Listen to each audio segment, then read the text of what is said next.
Alright guys, so basically just kind of want to give you some update. I've been doing some research, and every time I do research I'm more happy that I bought that complete car. So you see this sway bar there? The fucking Z33s have a fat sway bar.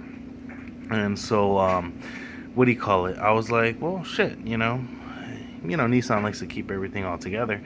And did some research, or not even did a search, and there's a guy who put a Z33 sway bar on the car, and it's like, if you, when I get it off the other car, you guys will see, but that shit's way bigger. So then now, my next thing that I want to do is I want to attack this this fucking what do you call it, steering column, rack and pinion, because I've had mine disconnected. It's leaked, and it just didn't do anything. It just, besides spewing oil all over the place. So I had it disconnected, and it drove fine. I had put in probably Lucas in there, and like fucking Rotella. I was just doing all crazy shits when I had it, so I'm guessing all that shit was inside there. But I know there's some write-ups of making these manual, and so I got that option. The other option is, I'm wondering if anybody knows, I'm gonna do some research too, about maybe they make a manual rack for these cars, someone maybe, or there's a trick of using one from like an old pickup, something along those lines. That's what I'm hoping, because I'd rather spend, if a new one costs like $230, I'm hoping a manual one would be like $150 or something.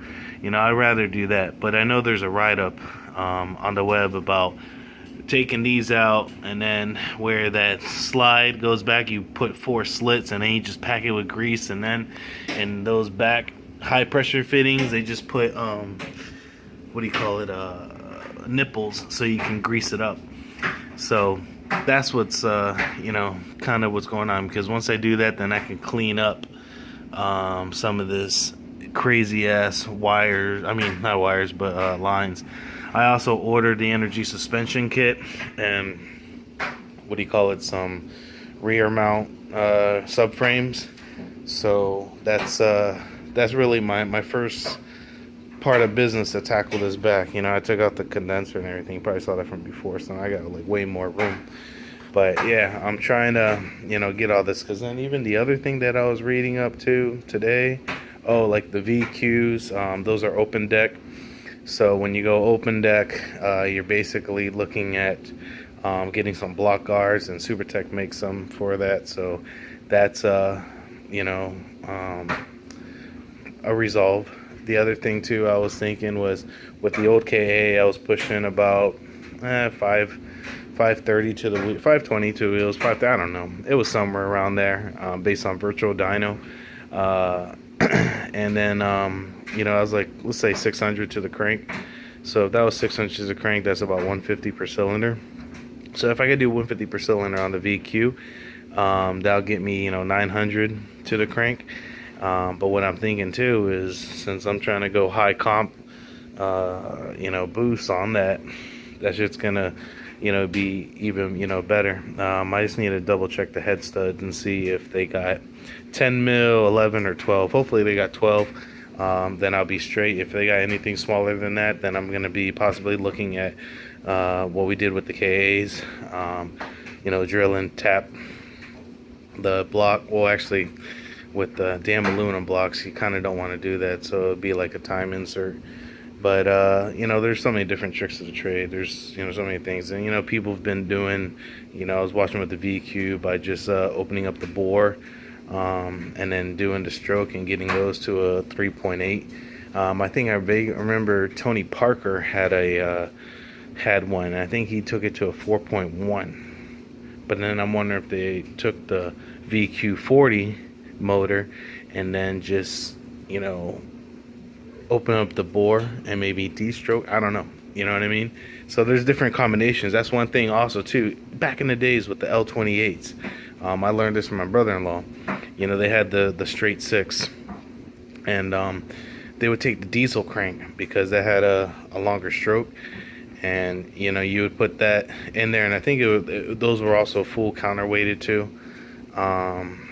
You know, there's so many different tricks, but anyhow, regardless of what I'm saying, that's what this is supposed to be. So hopefully I can, you know, get some information. But like I said, energy suspension kit's coming, so hopefully I can come in here, clean this all shit up, get the chassis like really, you know, good, and then order my mounts, and then slap her in, and then after that get a mega squirt, and then get some headers, do some piping, you know, as long as I get the car to turn on and stuff, and then I start just making my exhaust, you know. And that's the other thing too I'm thinking about is when I run the you know, I got 3-inch back, but I don't think that's going to be sufficient for the VQ, so you know, it might stifle it. So I'm wondering now if I remember this is another reason why I went with VQ, is because Mazworks, they had an S14, and I seen them at PBIR, and what do you call it, the way that motor just sat in there, I swear the front was like up to here, and it had all this room, and then on the side over here they had the turbo up front, and then along that frame rail there they had a 4-inch pipe going. You know, it wasn't like to the side or anything. It was like, I don't know if it was out the back, I can't remember, but you know, that's what happens with, you know, these engine bays, they just suck motors up, and there's still room. So hopefully we'll figure out what I'm gonna do with the exhaust. But you know, it's getting boost on stock block E85, and we'll see what happens. All right, like